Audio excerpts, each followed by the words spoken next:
हम लोग इक्विलिब्रियम के क्वेश्चंस अभी तक सॉल्व कर रहे थे, तो उसी में अब आगे बढ़ रहे हैं और कुछ इक्विलिब्रियम के क्वेश्चंस कर लेंगे, तब हम लोग अगला टॉपिक सीखा जाएगा। चलिए, तो सबसे पहले आज का लेक्चर शुरू करते वक्त हम लोग वेइंग स्केल के बारे में थोड़ा बहुत पढ़ते हैं, है ना। तो देखो क्या होता है। वेइंग स्केल दो तरह के हम लोग यूज करते हैं, एक होता है फ्लैट वेइंग मशीन और एक होता है स्प्रिंग बैलेंस, है ना। फ्लैट वेइंग मशीन कैसा होता है, तो जैसा नहीं गोल सा वेइंग मशीन होता है, वेइंग मशीन के ऊपर आप खड़े हो जाते हो, है ना। डॉक्टर के पास जनरली होता है नहीं, तो आप उसके ऊपर खड़े होते हो तो वो अपना रीडिंग बताता है, तो आपका वेट पता चलता है ना। अच्छा, एक होता है स्प्रिंग बैलेंस। उसमें क्या होता है कि स्प्रिंग लगी होती है, उसमें स्केल होता है, हुक लगा होता है, उस हुक में कोई सामान आप हैंग कर देते हो, तो उसमें जो स्केल होता है वो बताता है कि इसका कितना केजी है, मास, है ना। तो दो तरह की वेइंग मशीन है, फ्लैट वेइंग मशीन और स्प्रिंग बैलेंस। सबसे पहले तो एक बात क्लियर कर लिया जाए कि भाई जो वेइंग मशीन का रीडिंग आता है वो केजीज में आता है ना, इतना केजी। तो इसका मतलब कि वो एक्चुअली हम लोग के जो हम लोग पढ़ते हैं उसमें मास बता रहा होता है, वेट नहीं, मास बता रहा होता है। बोलचाल की भाषा में हम लोग उसको वेट कह देते हैं, नहीं कहते हैं कि इनका वेट कितना है, तो इनका वेट है 60 केजी, ऐसे कह देते ना। लेकिन 60 केजी में वेट थोड़ी होता है। वेट का जो यूनिट है वो न्यूटन है, मास का यूनिट केजी है। तो हम कहते हैं इनका वेट है इतना केजी। तो एक्चुअली बोलचाल की भाषा में हम लोग ऐसा बना लिए कि उसी को वेट कहने लगे, वो वेट नहीं है, वो मास होता है। एक्चुअली केजी में रीडिंग है तो मास है। तो फ्लैट वेइंग मशीन एक तरह से मास बता रहा होता है ना। या स्प्रिंग बैलेंस भी जो रीडिंग आता है वो केजीज में आता है, मतलब वो मास बता रहा होता है। तो एक बार पहले समझते हैं कि मास कैसे पता कर रहे होते हैं। फ्लैट वेइंग मशीन जो है वो मास कैसे बताता है। तो होता यह है कि मास ऐसी फिजिकल क्वांटिटी है जिसको डायरेक्टली मेजर नहीं किया जा सकता, है ना। फिजिक्स में बहुत सी ऐसी फिजिकल क्वांटिटीज हैं जिनको डायरेक्टली आप मेजर नहीं कर सकते। उनका किसी और तरीके से कोई इफेक्ट मेजर किया जाता है, डायरेक्टली उनको मेजर नहीं। अब जैसे लेंथ है, लेंथ तो आप डायरेक्टली मेजर करते हो, किसी चीज का लेंथ बताना है, स्केल रखे, हाँ भाई इतना लेंथ है, पता चल गया। लेकिन ऐसा कोई मशीन नहीं है जो मास को डायरेक्टली मेजर करे या डायरेक्टली हम मास पता कर सकें, है ना। उसका इफेक्ट पता करते हैं हम लोग। अब जैसे कि हम लोग कहते हैं ना कि वेइंग स्केल पे जब आप खड़े होते हो तो मास बता देता है आपका कितना केजी है ना। नहीं, ऐसा देखो, अगर वेइंग मशीन मास रीड कर ले रहा होता अगर बॉडी का, है ना, तो अगर सोचिए, इमेजिन करिए कि ऐसी जगह पे ले जाए जहां वेट नहीं, जहां ग्रेविटी फ्री जगह पे ले जाए, जहां ग्रेविटी फ्री जगह पे किसी को अगर ले जाए, तो वो आदमी भी है और उसके पैर के नीचे आपने वेइंग स्केल भी रख दिया, ग्रेविटी फ्री जगह, आदमी भी फ्लोट कर रहा है, वेइंग स्केल जो उसके नीचे रखे हैं, वेइंग मशीन जो रखे हैं वो भी फ्लोट कर रहा है। जब आदमी को उसके ऊपर ऐसे टिका देंगे, कोई रीडिंग आएगा क्या उसके ऊपर? कोई रीडिंग नहीं आएगा। सुई आगे बढ़ेगी, नीडल आगे बढ़ेगी नहीं उसकी। तो इसका मतलब क्या, उसका मास जीरो हो गया क्या? मास तो बॉडी का इंट्रिंसिक प्रॉपर्टी है, मास तो उसका जितना था पहले अर्थ पे, अभी ग्रेविटी फ्री जगह पे ले गए तो भी मास उतना ही है, लेकिन फिर भी रीडिंग जीरो आ रहा है ना। इसका मतलब कि अगर वो वेइंग मशीन मास बता रहा होता है एक्चुअली, तो वहां पे भी तो मास का रीडिंग आना चाहिए था उतना ही जितना है उसका मास, नहीं, जबकि वहां पे जीरो बताता है। नहीं, एक्चुअली क्या है, वो मास थोड़ी मेजर कर रहा होता है, कुछ और मेजर कर रहा है। क्या मेजर कर रहा होता है? होता क्या है कि जब हम लोग अर्थ पे होते हैं, अर्थ हम लोग को अपनी तरफ खींच रहा होता है, तो ये मेजर किया जाता है कि अर्थ हमको कितने फोर्स से नीचे खींचा, वो मेजर किया जाता है। कैसे? जब आप वेइंग स्केल पे खड़े होते हो, अर्थ आपको नीचे खींच रहा है, और अगर आप इक्विलिब्रियम पे हैं तो इसका मतलब आपके ऊपर नेट फोर्स जीरो होना चाहिए। इक्विलिब्रियम पढ़ रहे हैं ना हम लोग, कोई चीज इक्विलिब्रियम पे हो तो उसमें नेट फोर्स जीरो होता है। अर्थ ने तो नीचे की तरफ आपके ऊपर फोर्स लगाया है mg, है ना। ऊपर की तरफ भी कोई फोर्स होना चाहिए, फिर तब ना कैंसिल आउट होगा, तब ना नेट फोर्स जीरो होगा, तब ना आप इक्विलिब्रियम पे हो। ऊपर की तरफ कौन सा फोर्स है फिर? तो वेइंग स्केल पे आप खड़े हो तो सरफेसेस कांटेक्ट में है, तो वेइंग स्केल आपके ऊपर नॉर्मल लगा रहा होगा ऊपर की तरफ। नीचे की तरफ अर्थ ने खींचा mg से, वेइंग स्केल ने ऊपर की तरफ नॉर्मल लगाया। अब ये जो नॉर्मल फोर्स है ये mg के बराबर होगा, तभी आप इक्विलिब्रियम पे रहोगे, है ना। नॉर्मल फोर्स का जो मैग्नीट्यूड है वो mg के बराबर होना चाहिए। फिर एक्शन रिएक्शन पेयर से आप कह सकते हैं कि आपने भी वेइंग मशीन पे उतना ही नॉर्मल लगाया, दोनों एक दूसरे पे लगा रहे होंगे ना नॉर्मल, दोनों सरफेसेस कांटेक्ट में। तो जितना नॉर्मल वेइंग मशीन ने आपके ऊपर लगाया, आप भी उतने ही मैग्नीट्यूड का नॉर्मल लगाओगे वेइंग मशीन पे नीचे की तरफ। ठीक है ना।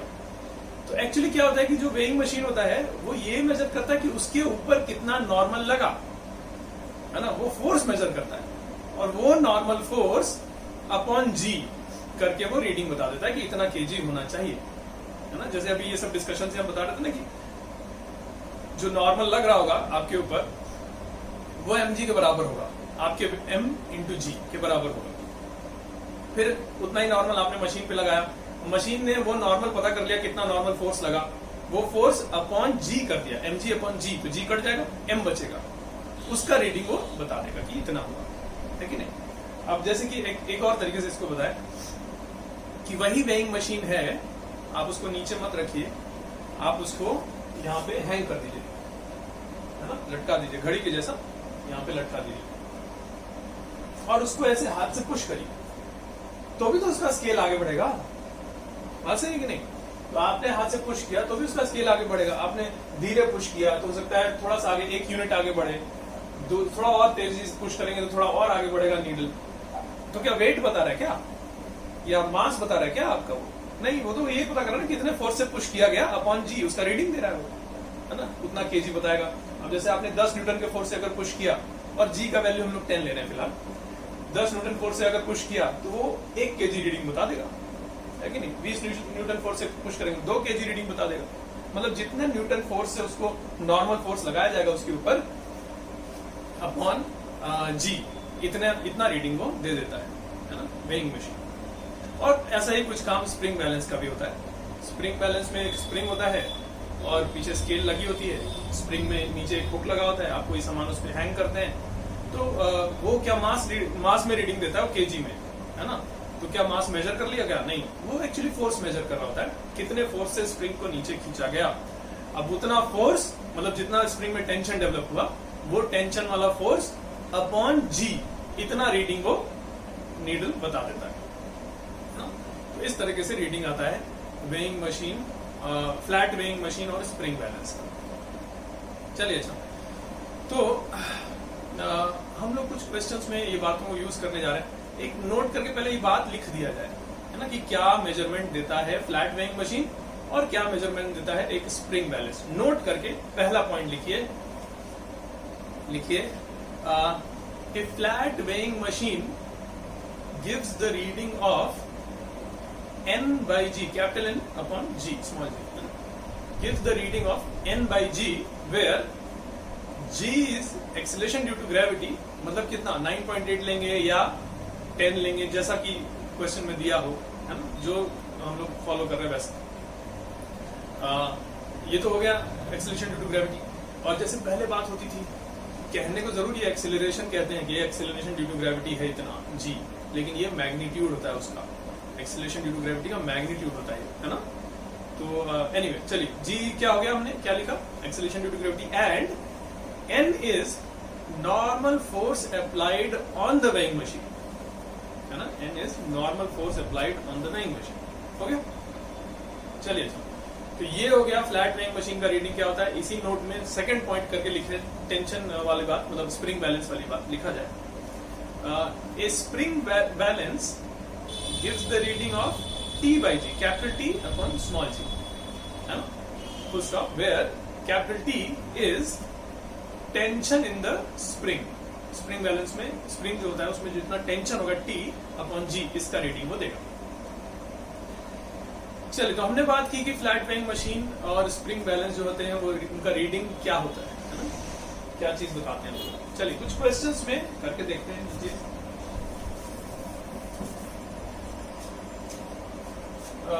ऐसा कुछ लेते हैं, देखिए,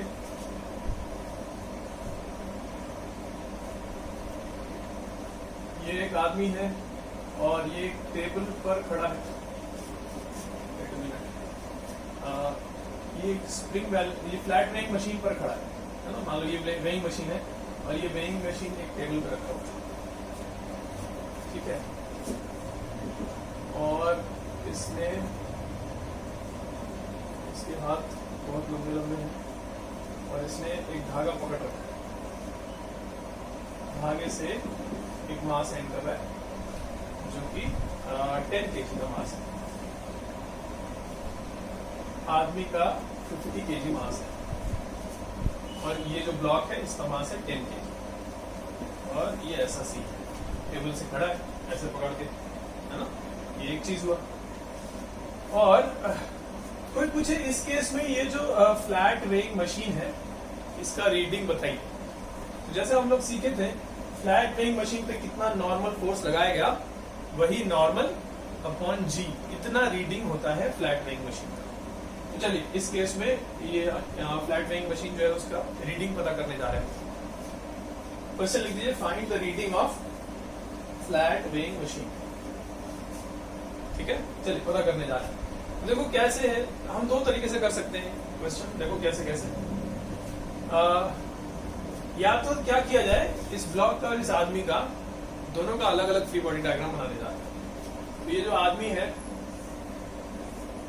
इसका फ्री बॉडी डायग्राम जब बनाएंगे तो इस पे फोर्स है। सबसे पहले तो इसका खुद का वेट नीचे की तरफ, इसका मास है 50 kg, तो 50 इंटू जी mg, है ना।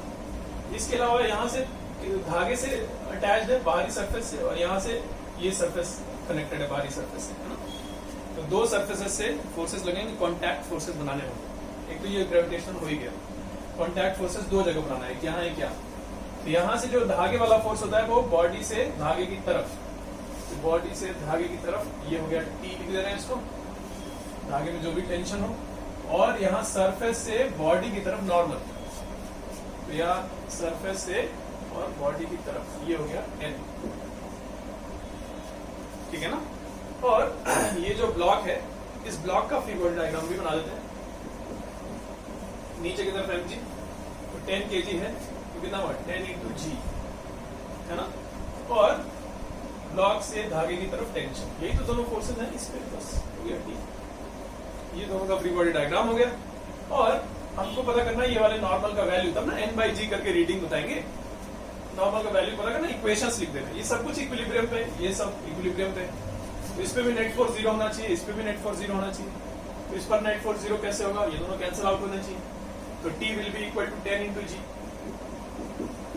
ये तो एक बात हो गई। इस पर नेट फोर्स 0 होना चाहिए, तो ऊपर की तरफ ये है और नीचे की तरफ ये दोनों है ना। तो N will be equal to नीचे की तरफ कितना 50g और प्लस T, और T यहाँ से 10g पता किए थे, यहाँ पुट कर दे रहे, N आ गया 60g, है ना।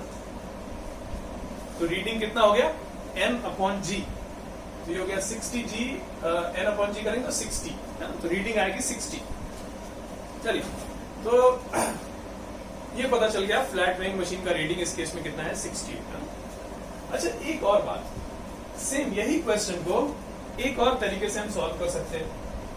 हमने क्या किया, आदमी का ब्लॉक का अलग अलग फ्री बॉडी डायग्राम बनाया। ऐसा भी कर सकते हैं कि दोनों को मिला के एक साथ फ्री बॉडी डायग्राम बना दिया जाए, है ना। दोनों एक दूसरे के रिस्पेक्ट में तो कहीं भाग नहीं रहे, तो दोनों का एक साथ मिला के फ्री बॉडी डायग्राम बना सकते हैं। ऐसी बात होती थी ना पहले, वही करने जा रहे हैं। आदमी और ब्लॉक का अगर एक साथ फ्री बॉडी डायग्राम बनाते मिला के तो कैसा दिखाई देता। ये आदमी हो गया और ये ब्लॉक हो गया, दोनों ही एक ही सिस्टम मान लिए, दोनों को मिला के एक ही बॉडी मान ली, ठीक है ना। अब इस पूरे बॉडी पे बाहर से लगने वाले फोर्सेस ड्रॉ करने जा रहे हैं। अच्छा, अगर इन दोनों को मिला के एक ही बॉडी मान ले तो इस पूरे बॉडी का वेट कितना हो गया, मास कितना हो गया। तो इसका मास है 50 kg, इसका मास है 10 kg, दोनों का मिला के 60 kg मास हो गया। तो दोनों का मिला के 60 kg मास है, तो नीचे की तरफ mg बना दें, कितना 60 इंटू जी, नीचे की तरफ फोर्स हो गया। और कौन बाहर कितने सरफेसेस से कांटेक्ट में है ये सिस्टम, ये जो सिस्टम है ये बाहर से बस यहां से कांटेक्ट में है बाहरी सरफेस से, तो बस यहां से एक नॉर्मल बना दिया जाएगा, यहां से एक नॉर्मल बना दिए सरफेस से बॉडी तक। कितना हो गया ये, इसको n लिख दिए कुछ, है ना।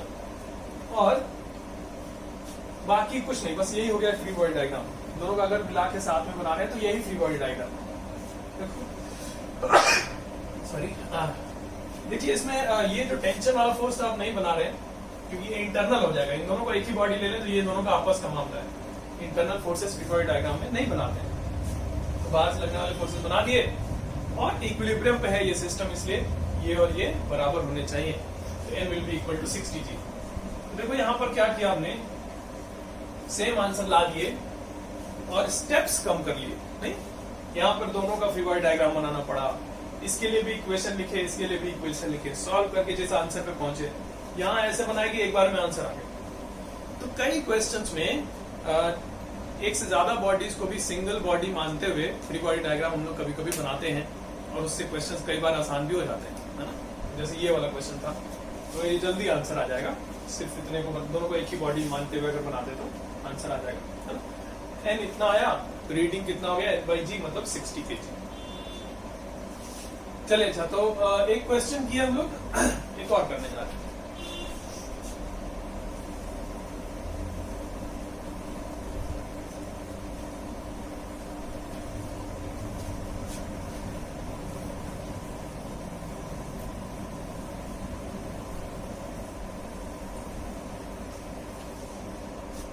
चलिए देखिए जरा,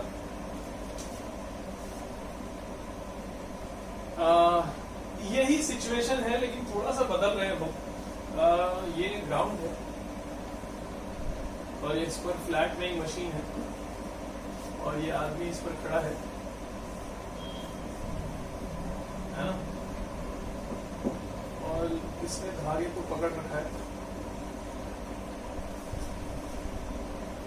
धागा ऐसे है, यहाँ पर एक पुली है जिसके ऊपर से धागा आ रहा है और यहाँ पर एक ब्लॉक है और इसको मैंने हैंग कर दिया,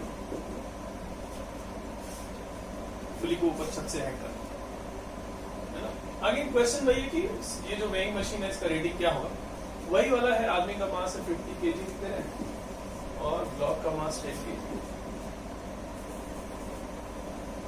देख रहे हैं, सेम मासेस हैं सबके और अरेंजमेंट भी सेम, बस थोड़ा सा यहाँ अंतर कर दिए। डायरेक्टली ऐसे हैंग कर रहा था और अब ये उसी को धागे से पकड़ा हुआ है, पुली के ऊपर से धागा आ रहा है। इस केस में फ्लैट वेइंग मशीन का रीडिंग क्या होगा ये पता करने जा रहे हैं। तो देखो अब आंसर यहाँ पे बदल जाने वाला है। चलो अच्छा देखते हैं। एफबीडी बनाने जा रहे हैं, दोनों का एक बार बनाया अलग अलग, आदमी का और ब्लॉक का। ये आदमी हो गया और इसने धागे को पकड़ रखा है। आदमी का वेट नीचे की तरफ कितना, 50 × G, ठीक है, mg हो गया।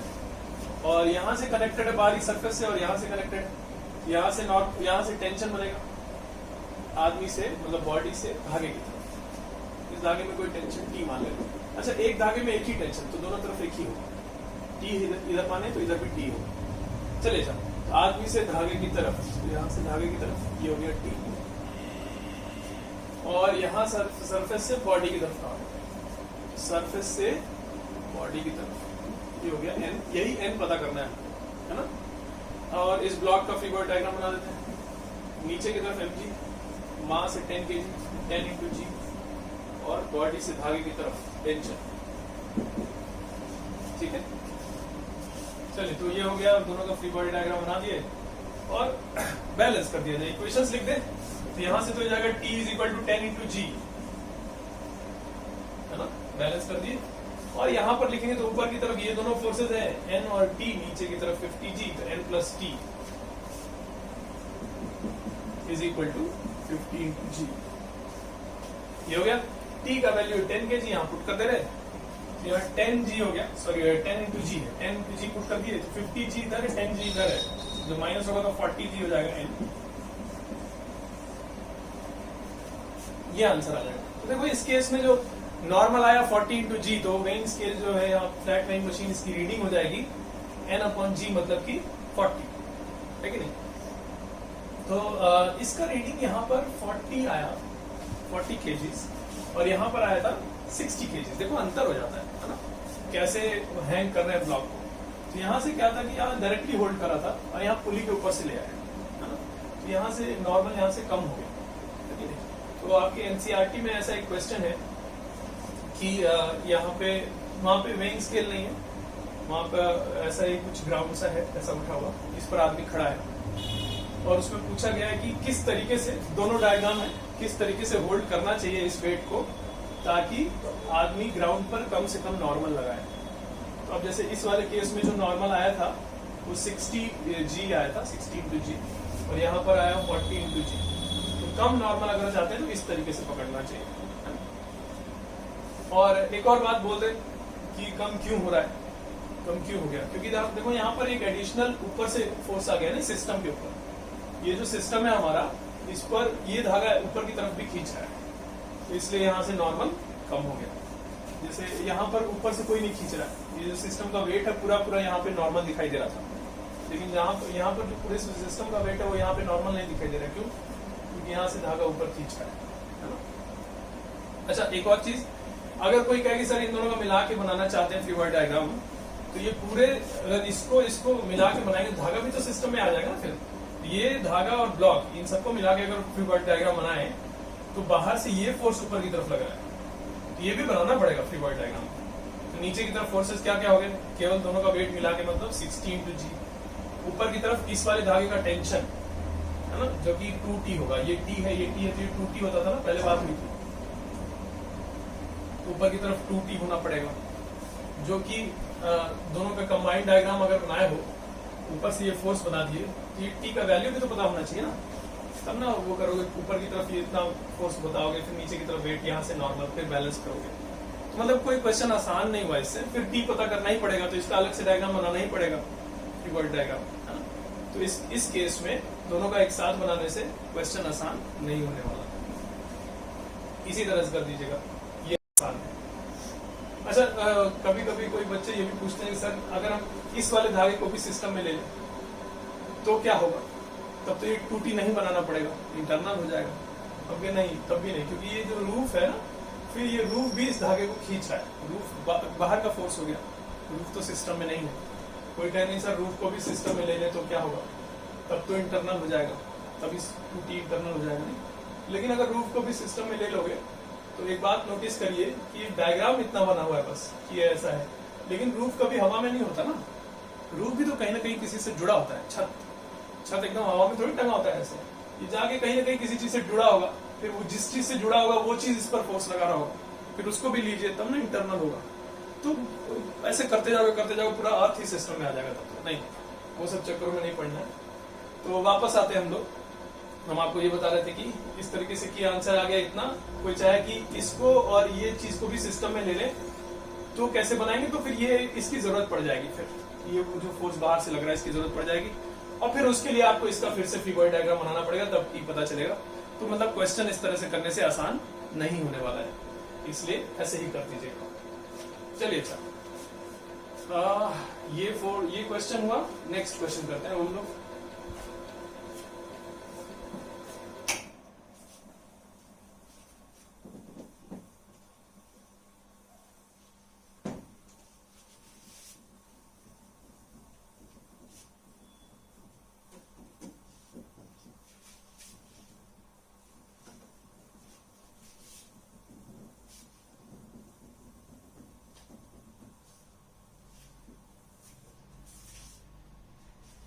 देखिए, ऐसा है,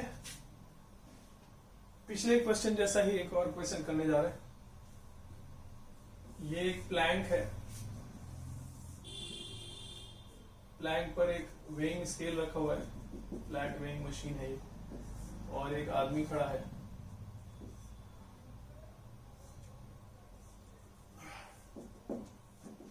दो धागे पकड़ रखे हैं इसने, धागे को पुली के ऊपर से ले आए, प्लैंक से जोड़ दिए, पुली को छत से हैंग कर दिए। इस वाले धागे को भी एक पुली के ऊपर से ले आ रहे और प्लैंक से जोड़ दे रहे, छत से हैंग कर दिए, ठीक है। और यहाँ पे फ्लैट वेइंग मशीन का रीडिंग पता करना है। प्लैंक जो है उसका मास है, कुछ ले लेते हैं 20 kg, और आदमी का मास है 50 kg। तो यहाँ जो रीडिंग है, फ्लैट वेइंग मशीन है, उसका रीडिंग पता करना है। तो अगेन यहाँ पर दो रास्ते हैं, या तो प्लैंक का अलग और आदमी का अलग फ्री बॉडी डायग्राम बना लीजिए, वैसे भी कर सकते हैं, और या फिर दोनों को मिला के फ्री बॉडी डायग्राम बना सकते हैं, हा? लेकिन दोनों को मिला के फ्री बॉडी डायग्राम बनाएंगे अगर, तो उससे क्या होगा, टेंशन तो फिर भी पता करना ही है। चलो अच्छा, ऐसा करते हैं, मिक्स करते हैं। देखो, पहले एक बार दोनों का मिला के फ्री बॉडी डायग्राम बनाने जा रहे हैं। तो ये आदमी हो गया और ये प्लैंक हो गया। अच्छा, ये जो फ्लैट वेइंग मशीन है इसका खुद का कोई मास नहीं रहेगा ना, मासलेस लेंगे उसको, ये भी समझ लीजिए एक बार, है ना। इसका खुद का कोई मास नहीं रहता है। क्वेश्चन में भी दिया रहेगा कि एक मासलेस फ्लैट वेइंग मशीन है, तो ऐसा ऐसा है। अगर उसका खुद अभी कोई मास दिया होता तो फिर जैसे अभी हम mg बनाने जा रहे हैं तो 20 और 20 प्लस 50 टोटल मास लेके इंटू जी करने जा रहे हैं, दोनों का मिला के बनाए। अगर इसका भी कुछ मास होता वो भी ऐड करते हैं यहाँ पे, है कि नहीं। मान लो इसका मास दिया होता 2 kg, तो टोटल मास कितना हो गया 72 kg हो जाता, नहीं। लेकिन नहीं, अभी मासलेस है फ्लैट वेइंग मशीन, इसलिए हम केवल नीचे की तरफ फोर्स बनाने जा रहे हैं। कितना 20 और 50 मतलब 70 इंटू जी, mg नीचे की तरफ हो गया। और यहां से यहां से यहां से और यहां से 4 जगह से बाहरी सरफेस से कांटेक्ट में 4 जगह से कांटेक्ट फोर्सेस बनाने पड़ेंगे। कौन वाला, तो टेंशन, धागे का टेंशन, तो बॉडी से धागे की तरफ, तो यहां से धागे की तरफ, यहां से धागे की तरफ, यहां से और यहां से 4 जगह से टेंशन फोर्स बन गया। अच्छा, T1 है ना, इस धागे में टेंशन T1 मान लिए, इसमें T2 मान लिए, 2 धागे हैं इसलिए 2 मान लिए। वैसे अब आप इतना समझ गए होंगे धीरे धीरे करते करते कि बराबर ही होंगे, नहीं। T1 जितना होगा, ये दोनों धागे एक ही जैसे बराबर बराबर दोनों तरफ से मास हैंग कर रहा होगा, नहीं, सिमेट्रिकल, तो जितना टेंशन इसमें होगा इतना ही टेंशन इसमें होगा। और नहीं होता तो गड़बड़ हो जाती है ना, मान लो इसमें टेंशन कम होता और इसमें टेंशन ज्यादा होता, तो ये जो प्लैंक है इसको इधर खींच रहे हैं कम फोर्स, इधर खींचे ज्यादा तो घूम जाएगा। तो रोटेशन वगैरह थोड़ी पड़ रहा है हमको, रोटेशन थोड़ी पड़ रहा है। रोटेशन वाले चैप्टर में आगे देखा जाएगा कि क्या होगा, लेकिन अभी के लिए तो बस दोनों तरफ सेम होना चाहिए ना, तो सेम टेंशन ही बना दे रहे हैं, टी बना दे रहे हैं दोनों तरफ।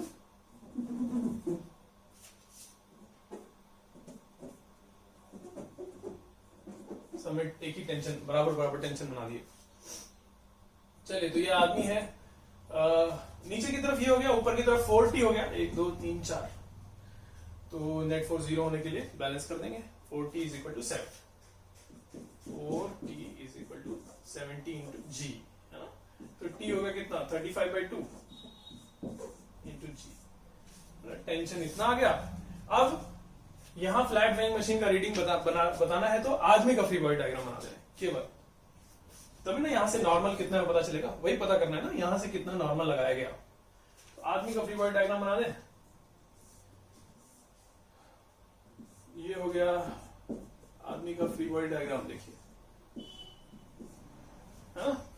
नीचे की तरफ तो आदमी का वेट बना दिया जाए, कितना 50 है, हाँ 50 इंटू जी, यहां से टेंशन, यहां से टेंशन और यहां से नॉर्मल। अब ये सब तो आपको आ गया होगा करके, यही नॉर्मल पता करना है।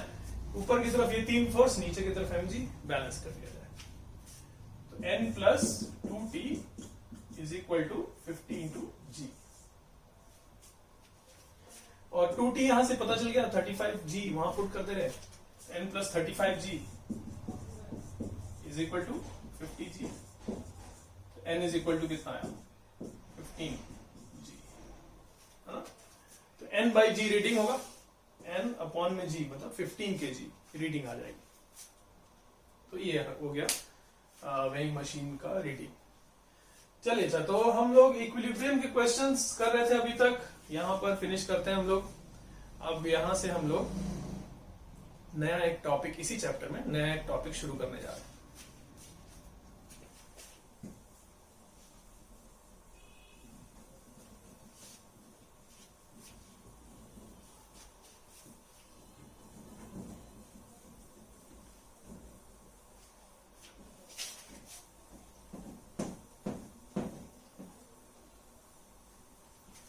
चलिए, एक हेडिंग डाल लीजिए आप लोग कॉपी में, constraint relations. Constraint relations, constraint मतलब होता है बंधन, है ना। किसी चीज को बांध दिया जाए तो बोलेंगे उसको कंस्ट्रेंट कर दिए, है ना। तो कंस्ट्रेंट का मतलब होता है बंधन, और उससे जुड़े हुए जो रिलेशंस होते हैं, मतलब सिस्टम में 2 बॉडीज हैं, किसी न किसी तरह से उनका मोशन अगर बाधित हो, कंस्ट्रेंड हो, कि मतलब अपने मन से नहीं चल सकते, उनके मोशन में एक कंस्ट्रेंट मजबूरी है, तो उससे रिलेटेड जो रिलेशंस होते हैं बॉडीज के मोशन में, वो डिस्कस करना जा रहे हैं हम लोग। तो बड़े छोटे छोटे एग्जाम्पल से शुरू करेंगे और समझेंगे कि इसका क्या मतलब है, इस टॉपिक का सेंस क्या है। हम लोग फर्स्ट लॉ के क्वेश्चन सीख चुके, सेकंड लॉ के क्वेश्चन सीखने के पहले ये सीख रहे हैं हम लोग, है ना। देखो सेकंड लॉ के क्वेश्चंस में हम लोग सीखेंगे F इक्वल टू ma वाला रिलेशन।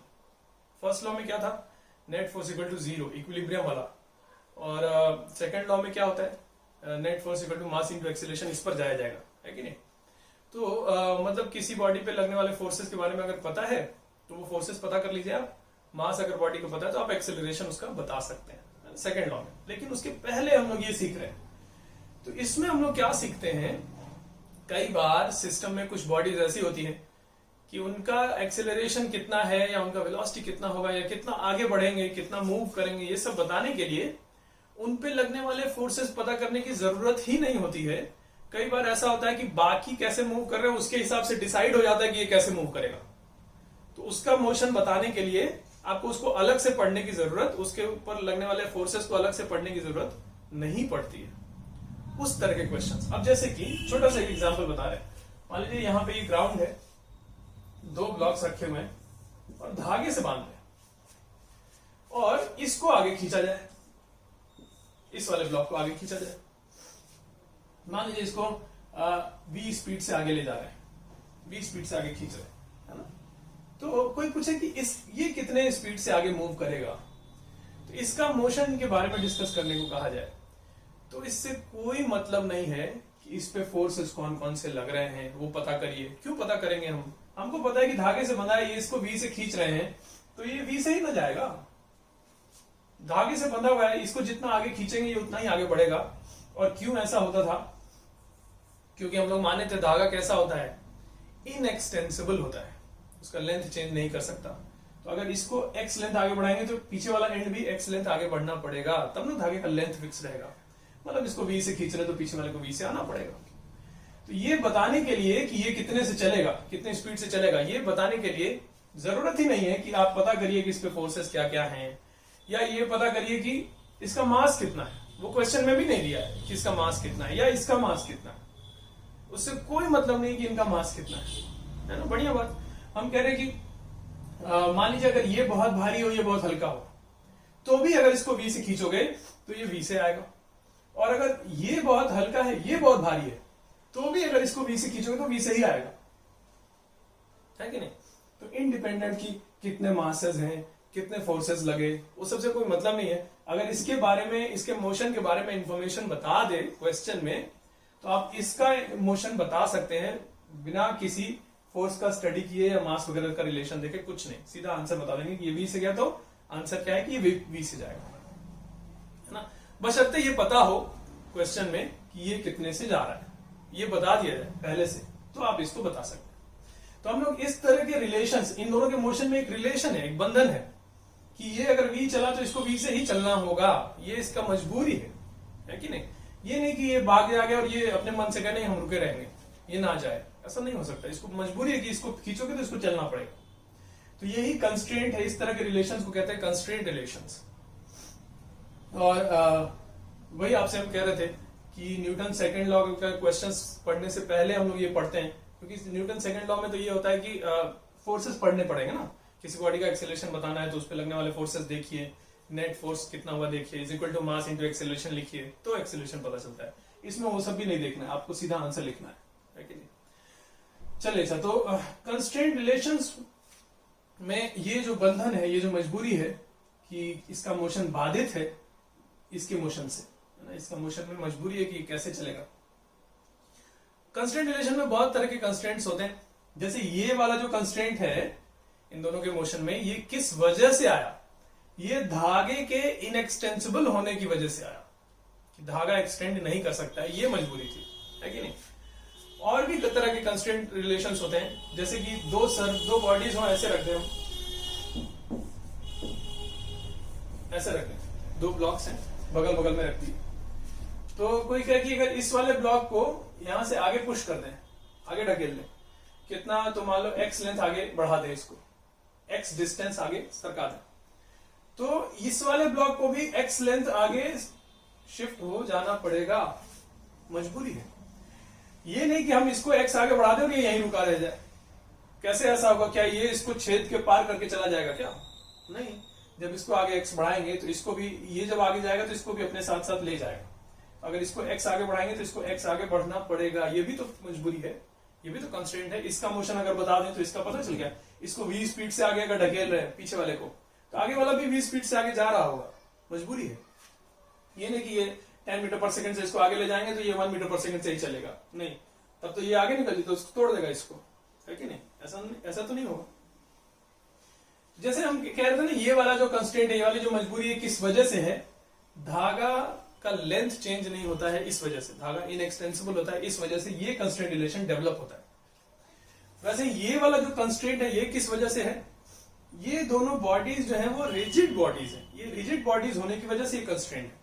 रिजिड का मतलब उनका शेप, स्ट्रक्चर चेंज नहीं हो सकता, है कि नहीं?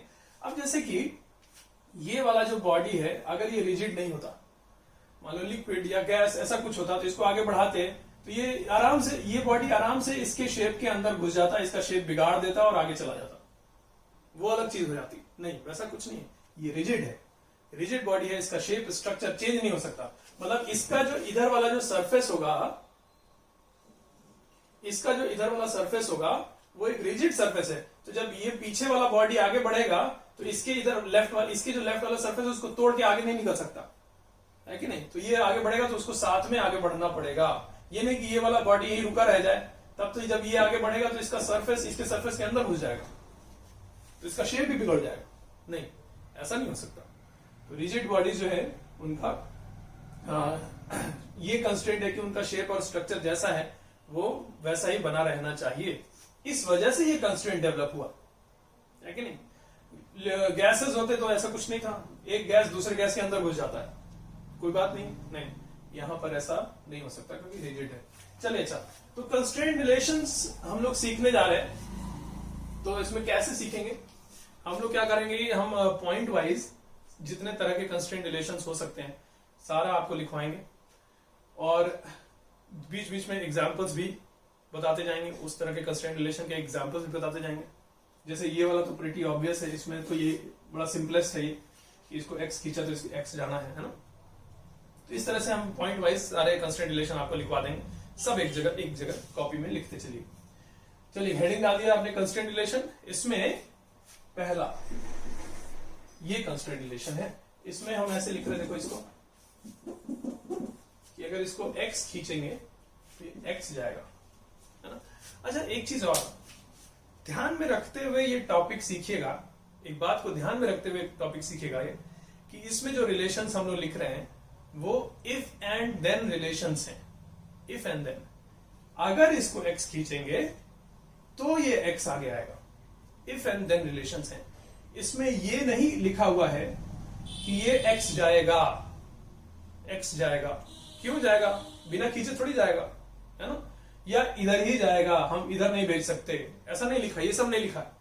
क्या लिखा है?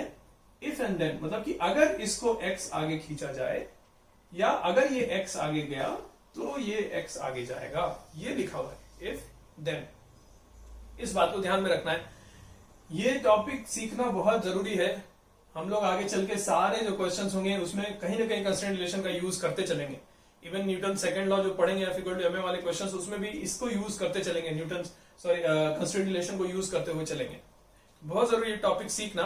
और जैसा कि हम हमेशा से कहते आए हैं आपसे, पढ़ने का ढंग सीखना जरूरी होता है ना? पढ़ने का ढंग, अब जैसे कि तरीका कि हम क्या सीख रहे हैं यहाँ पे, है ना? बिना मतलब अपने आप को कंफ्यूज नहीं करना कि इसको सीधा सीधा यहीं से देखना शुरू किए कि सर ने लिखा है यहाँ x, यहाँ x, सर ने कहा कि x आगे जाएगा, क्यों जाएगा भाई? नहीं, ऐसा नहीं। सर ने ये कहा है अगर इसको x खींचा जाए तो ये पीछे पीछे x आता है, इफ देन। अच्छा, तो एक चीज और, जैसे ये लिखा हुआ है तो हम लोग ऐसे भी बीच बीच में बोलेंगे। चलो, अगर लेंथ में ये रिलेशन लिख दिए कि x आगे गया, x आगे, ये भी x आगे जाएगा। डिस्प्लेसमेंट में अगर x ऐसा रिलेशन है तो डिफरेंशिएट करके वेलोसिटी में भी रिलेशन लिख सकते हैं। इसका डिफरेंशिएशन करेंगे तो इसका वेलोसिटी अगर इतना मिलेगा तो यही चीज ये भी है, तो इसका भी वेलोसिटी उतना ही सॉरी मिल जाएगा। सॉरी, मतलब इसको v स्पीड से खींचा जाए तो v स्पीड से पीछे पीछे फॉलो करेगा। एक बार और डिफरेंशिएट करेंगे तो अगर इसको ए एक्सेलरेशन से आगे ले जा रहे हैं तो ये भी ए एक्सेलरेशन से आगे जाएगा। तो ऐसा एक डायग्राम बना लीजिए पहले पॉइंट पे। चलिए दूसरा, सेकंड कंस्ट्रेंट रिलेशन बनाने जा रहे हैं। ये एक पुली है, पुली के ऊपर से ये धागा आ रहा है, इस पुली को छत से हैंग कर दिए। ये दो ब्लॉक्स हैं,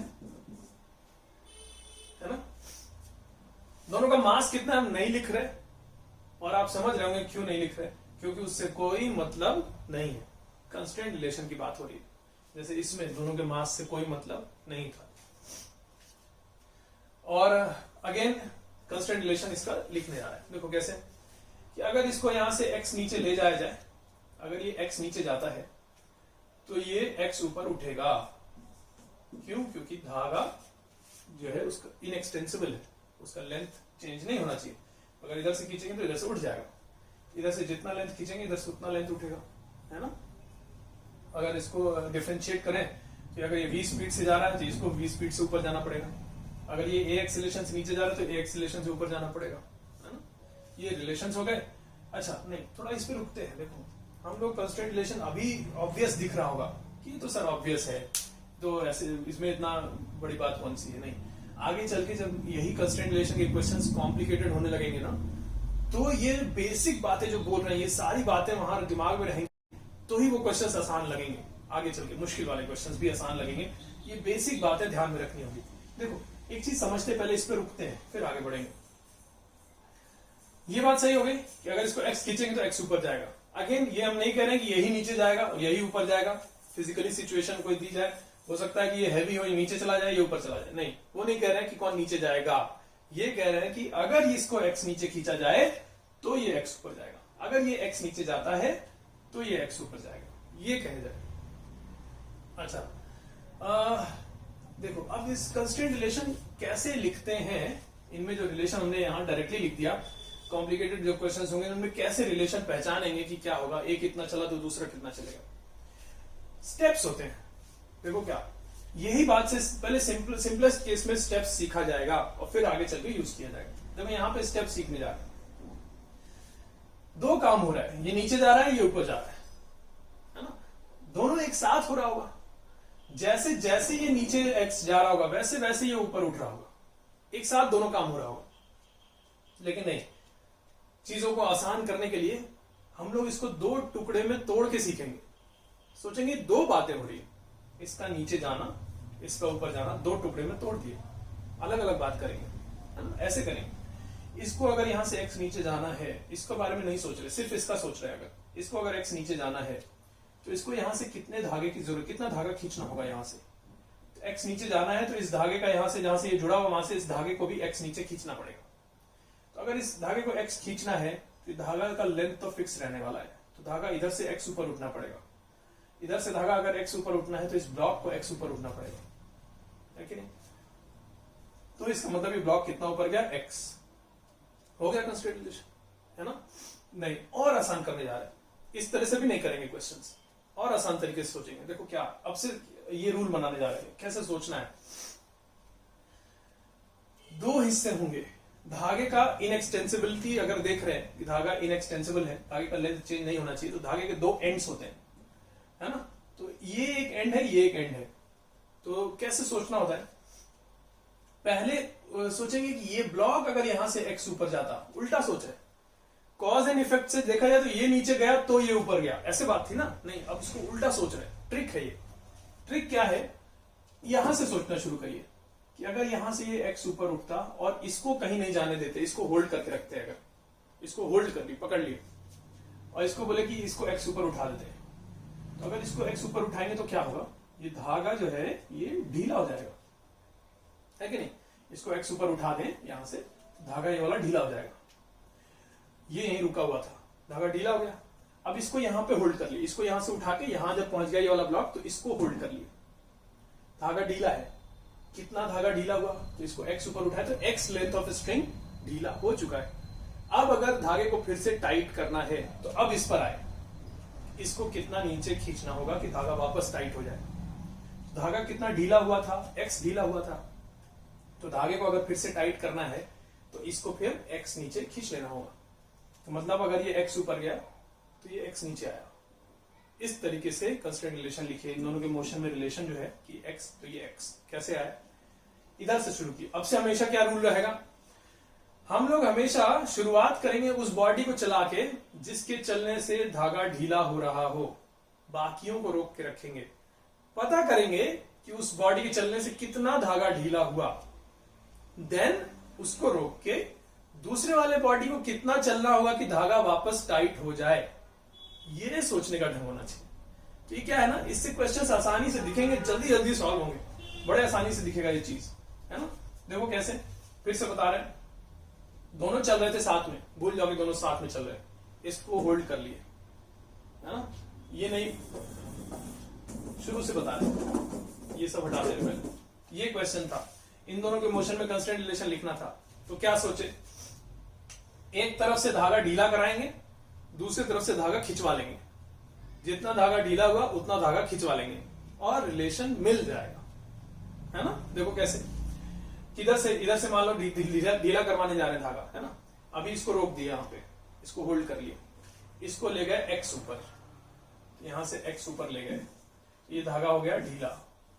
कितना धागा ढीला हुआ, एक्स लेंथ ऑफ स्ट्रिंग ढीला हो गया, एक तरफ की बात हो गई। अब इधर अगर एक्स लेंथ ऑफ धागा ढीला हुआ है तो धागे को फिर से टाइट करने के लिए इसको कितना नीचे ले जाना पड़ेगा, तो एक्स धागा ढीला हुआ है तो एक्स नीचे ले जाना होगा।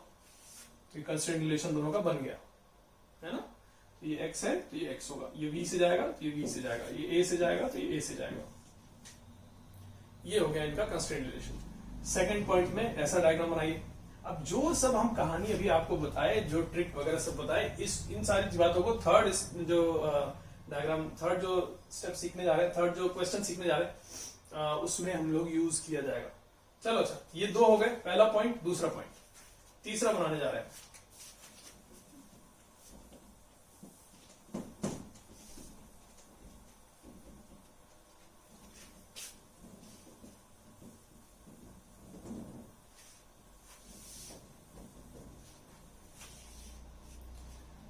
थर्ड पॉइंट देखिए, ये एक पुली है, इसको छत से हैंग कर दिए, इसके ऊपर से एक धागा ले आए, इसके ऊपर से यहां से एक धागा ले आए, यहां एक और पुली का सेंटर है, इस वाले पुली के सेंटर से ये धागा अटैच कर दिए, इस पुली के ऊपर से ये धागा ले आए, इस वाले धागे को ग्राउंड से अटैच कर दिए, इसको यहां से एक ब्लॉक से अटैच कर दिए, और यहां पर भी एक ब्लॉक है। धीरे धीरे क्वेश्चंस का कॉम्प्लिकेशन बढ़ा रहे हैं, ठीक है ना। चलो अच्छा, ये ऐसा, चलिए, तो ये डायग्राम है और ये दोनों जो ब्लॉक्स हैं उनके मोशन में क्या एक दूसरे से रिलेशन है, कंस्ट्रेंट रिलेशन, वो पता करना है। तो जैसे अभी सीख रहे थे, देखो पहले सीखो, जो स्टेप सीख रहे थे हम लोग, पहले धागा एक तरफ से ढीला कराते हैं, दूसरी तरफ से खिंचवाते हैं, ये तरीका होता है। चलो देखते हैं, पहले इसको चलाते हैं। मान लो सब कुछ होल्ड करके रख लिए, किसी को मूव नहीं करने दे रहे, ये पुली और ये ब्लॉक दोनों को होल्ड कर लिए, इसको यहां से एक्स ऊपर उठा दिए। तो अगर यहां से इसको एक्स ऊपर उठा देंगे, ये धागा ढीला हो जाएगा, कितना, एक्स लेंथ ढीला हो जाएगा, है ना। अब देखो कैसे कर रहे हैं, ये वाला धागा ढीला हो गया, एक्स लेंथ, एक स्टेप हो गया। अगला, अगर इस धागे को वापस टाइट करना है तो ये धागा देखो यहां जुड़ा हुआ है इस पुली के सेंटर से, तो अगर धागे को वापस टाइट करना है तो धागे का ये पॉइंट को एक्स नीचे ले जाना होगा। धागे के इस पॉइंट को अगर एक्स नीचे ले जाएंगे तो ये पुली एक्स नीचे आ जाएगा, है कि नहीं। तो कैसा होगा फिर, ये पुली को एक्स नीचे आना पड़ेगा, यहां से यहां तक एक्स नीचे आ जाना होगा। ये जो पुली था,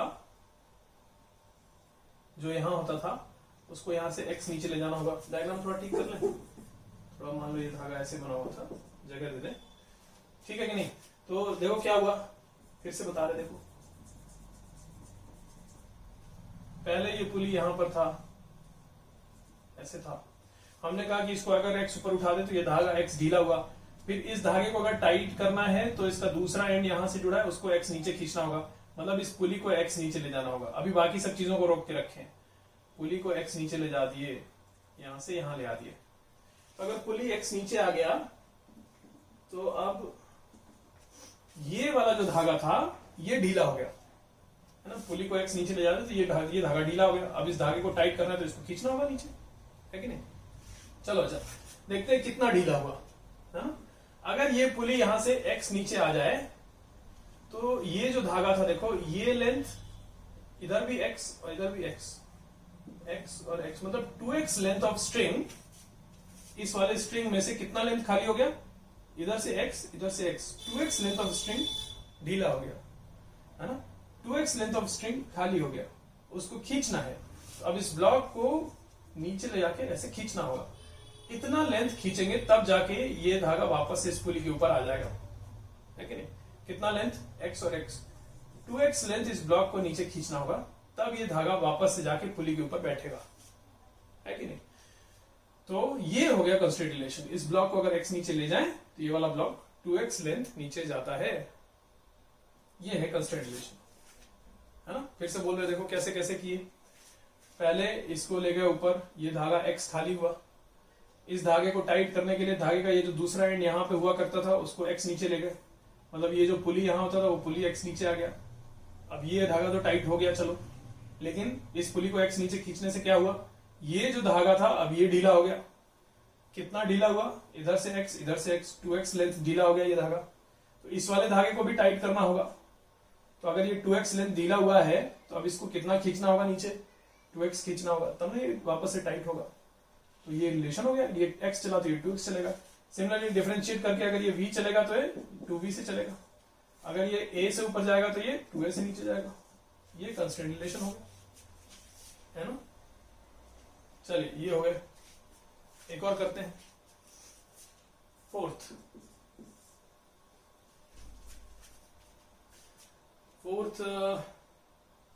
चलिए और थोड़ा सा इसको आगे बढ़ाते हैं हम लोग। ये पुली है,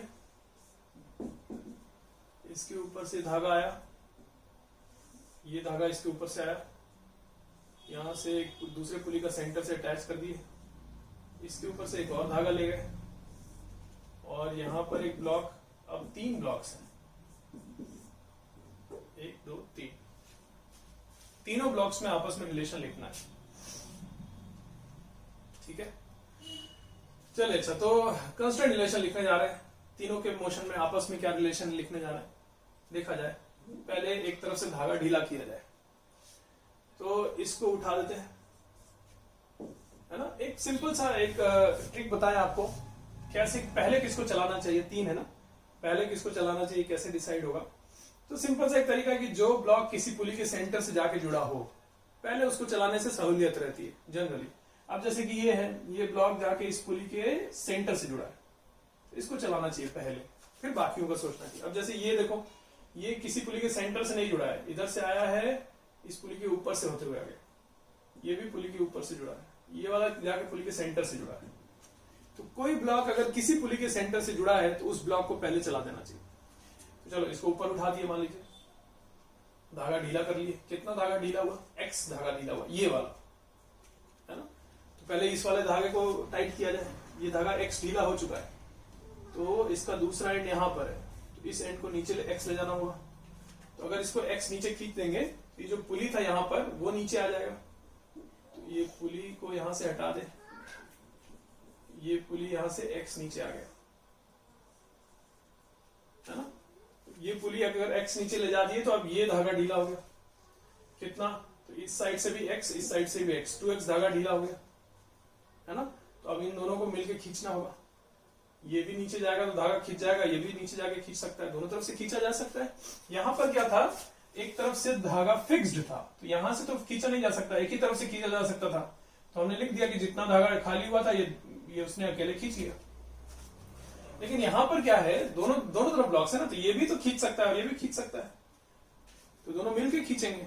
हाँ, ये जरूर है कि ये जितना धागा खींचा और इसने जितना धागा खींचा, दोनों मिला के 2x होना चाहिए, क्योंकि धागा खाली हुआ था 2x, तो खींचना भी होगा 2x।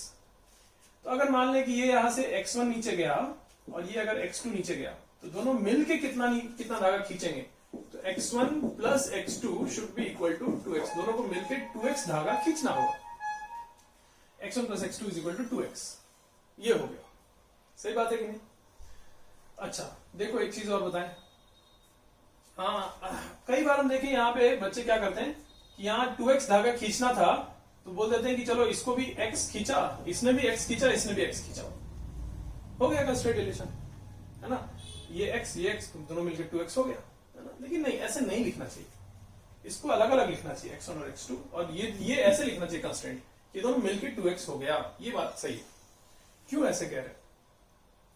देखो होता क्या है कि अगर हम इसको ऐसे लिख दें कि ये भी x नीचे गया, ये भी x नीचे गया, ये मेरा कंस्ट्रेंट रिलेशन है, तो हम क्या कह रहे हैं कि इस तरह के सिचुएशंस में ये जितना नीचे जाएगा ये भी उतना ही नीचे जाएगा।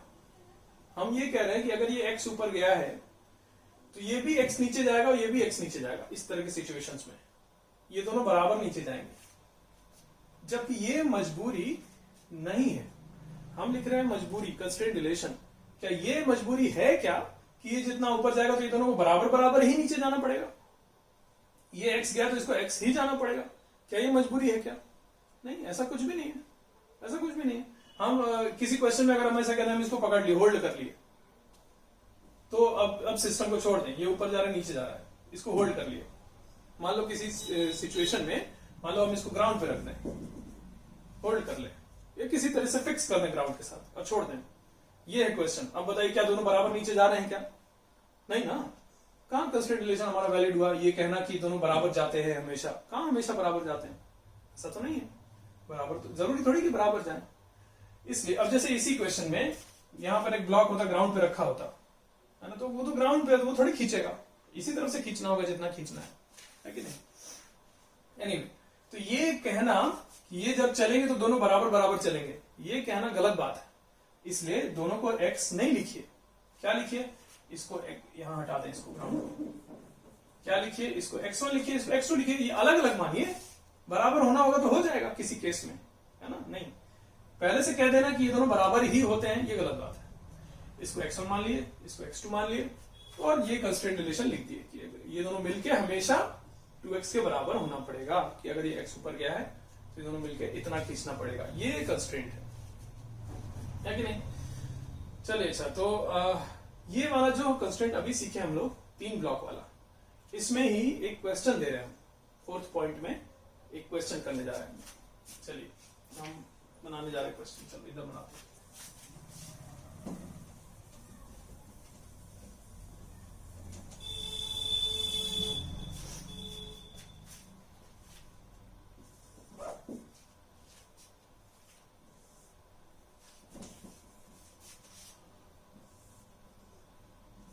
ये ब्लॉक है, ये धागा है, यहां से एक पुली के ऊपर से धागा ले आए, पुली को ग्राउंड से फिक्स कर लिए,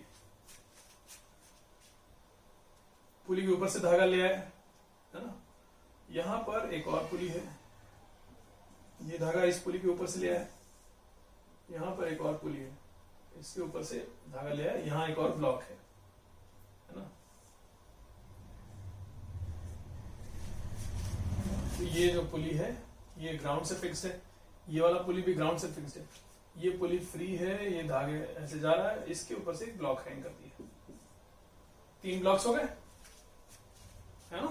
कंस्ट्रेंट रिलेशन लिखना है तीनों के मोशन में। नहीं, चलो ऐसे नहीं, कंस्ट्रेंट रिलेशन नहीं लिख रहे, क्वेश्चन थोड़ा ऐसे पूछ रहे हैं। ऐसे भी तो पूछा जा सकता है कि मान लो इन दोनों को वेलोसिटी बता दें और इसका पूछ ले, तो कंस्ट्रेंट रिलेशन से सॉल्व किया जाएगा।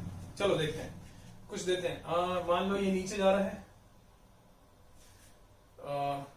2 मीटर पर सेकेंड से, और ये इधर जा रहा है 2 मीटर पर सेकेंड से। इसका वेलोसिटी बताना है, तो कैसे कर रहे हैं देखिए, कंस्ट्रेंट रिलेशन हमारा कैसे है। तो ये वाला जो ब्लॉक है ये इस पुली के सेंटर से जुड़ा है, तो जैसा हम लोग ट्रिक सीख रहे थे, पहले इसको चलाना चाहिए, जो किसी के सेंटर से जुड़ा पहले उसको चलाइए, है ना? तो पहले इसको चला देते हैं। चलो, ये ट्रिक है। फिर क्या, कैसे चलाएंगे? नीचे जाएगा तो ये धागा खींचेगा, और हम लोग हमेशा पहले स्टेप में क्या, धागा खाली करने की बात कर रहे थे, पहले स्टेप में धागा ढीला करने की बात कर रहे थे। ये अगर इसको पहले चला दिए तो धागा खींच लेगा, है ना?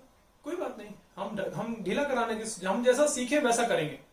हम लोग क्या सीखे, पहले स्टेप में धागा ढीला कराइए, इसको ऊपर उठाएंगे यहां से, है ना, कि अगर ये यहां से ऊपर उठा एक्स लेंथ, है ना। इससे कंफ्यूज नहीं होना कि क्वेश्चन में तो नीचे दिया है, नीचे दिया है तो कोई बात नहीं है, हम वैसा पुट करेंगे ना वैल्यू। एक बार कंस्ट्रेंट रिलेशन लिख लें, रिलेशन एक बार लिख लिए, है ना, तो रिलेशन में वैल्यू पुट करते समय, अब जैसे इसका वेलोसिटी अगर ऊपर v माने और वैल्यू पुट करना होगा, इक्वेशन बना दी एक बार, तो इक्वेशन में v जहां पुट करना होगा उसका वैल्यू, तो ऊपर की तरफ माने है, नीचे जा रहा है तो -2 लिख देंगे, है ना, -2 मीटर पर सेकंड v का वैल्यू लिख देंगे, आंसर आ जाएगा। कोई उसके लिए घबराने की बात नहीं। अब बस एक बार हमको फॉलो करिए, देखिए हम क्या कर रहे हैं, है ना, स्टेप्स देखिए। अब जैसे कि यहाँ पे हमने x में रिलेशन लिखे था इन तीनों के, ये x गया, ये x1, ये x2, तो ये रिलेशन हुआ। तो अगर एक बार डिफरेंशिएट करें तो रिलेशन आएगा v1 plus v2 is equal to 2v। इसका वेलोसिटी अगर v1 माने, इसका v2 माने, v1 प्लस v2 और इसका v माने इज इक्वल टू 2v हो जाएगा। अगर इसका एक्सेलरेशन a1 माने, इसका a2 माने, इसका a माने, तो a1 plus a2 is equal to 2a आ जाएगा, एंड सो ऑन। चलिए सर, इसमें वापस आते हैं।